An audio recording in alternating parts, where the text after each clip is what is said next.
This is a quick tutorial on how to use the CloudCoin Founders Edition. So I've got it open here in this folder. I'll go ahead and start it. And the first thing it's going to do is check the RAIDA clusters. And if the RAIDA clusters are all there and available, this will turn green. So this is good. I've got 8 different commands. The first one, echo RAIDA, does the exact same thing that just happened. So sometimes you'll notice that some of the RAIDA are down, and you might want to wait and see if they come back up. Second command is the show coins, and that shows you how much money you have in your bank. And there's 2 categories, perfect and fract. So here I've got four ones, 72 100s and 7 250s, and none of them are fract. So fract is a normal thing that happens. It doesn't mean that your coins are worthless. It just means that they're not perfect with the RAIDA.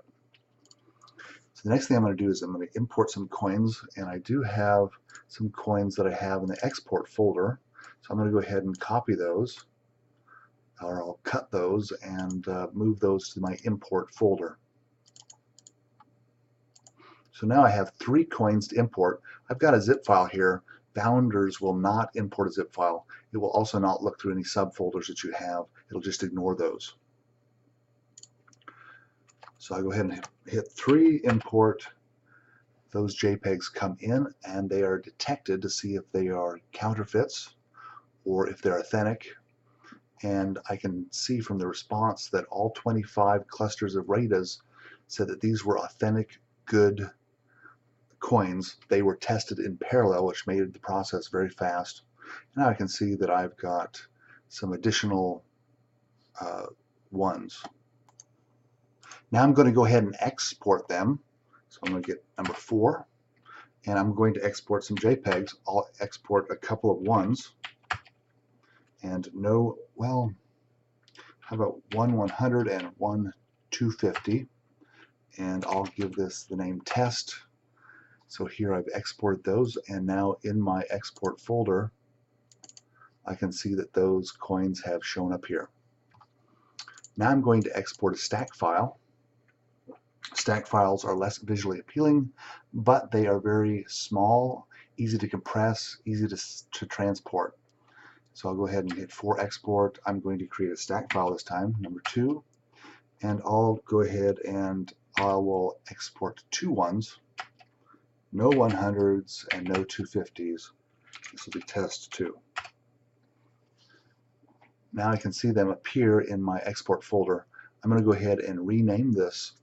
Well, I'll tell you what. Let me edit this file in Notepad.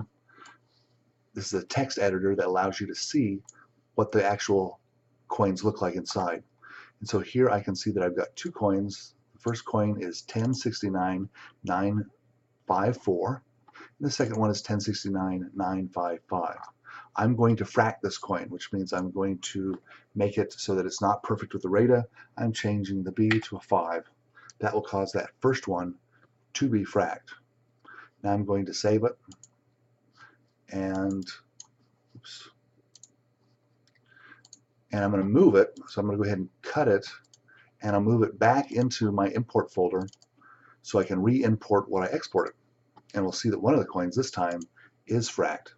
So I'm going to go ahead and type 3 again, import, goes out and gets the stack. The stack will be divided into 2 different coins, and it'll start testing them.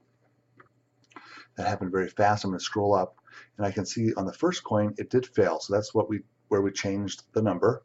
And you also see here 0, 1, 2, it skipped number 2. That means that number 2 was slow to respond or had some kind of issue and skipped over it. It was available the next pass, but now we have 1 coin that's been moved to fract, and I can see that it is in the fract folder. So we want to fix that, and the way that we fix that is simply going on to command number 5, fix fract. So what this does is shows us the coin, then it's going to go out and it's going to fix the fail, and it's also going to check the skip and make sure that it's good. And so now at the end it double checked the skip, and it fixed the fract, and now the coin is perfect, and it shows up in our bank as perfect again. So that's good. Last thing I want to do, or last couple things I want to do, show in folders. Number 6, this will show you where the different folders are physically located if you're trying to figure out where your coins are or where you need to put them to import them. And then we have the ability to export for sales. And when you export for sales, what this will do is it will create a bunch of stack files in which every stack file has only one coin. So this is typical if we're going to load it up to our bank server. And so I'm going to go ahead and just show you how to do this. So if I want to create 5 stack files, what it'll do is it will go and create, in my export folder, 5 separate files instead of one file with all of them in here. So now I've got 5 different stack files, and each one of them only has one coin in them. Okay, last thing I'm going to do is quit. And we're done. Thank you very much. By the way, please leave any questions or comments below. Please subscribe. I'll answer any of your questions that you have. Thank you very much.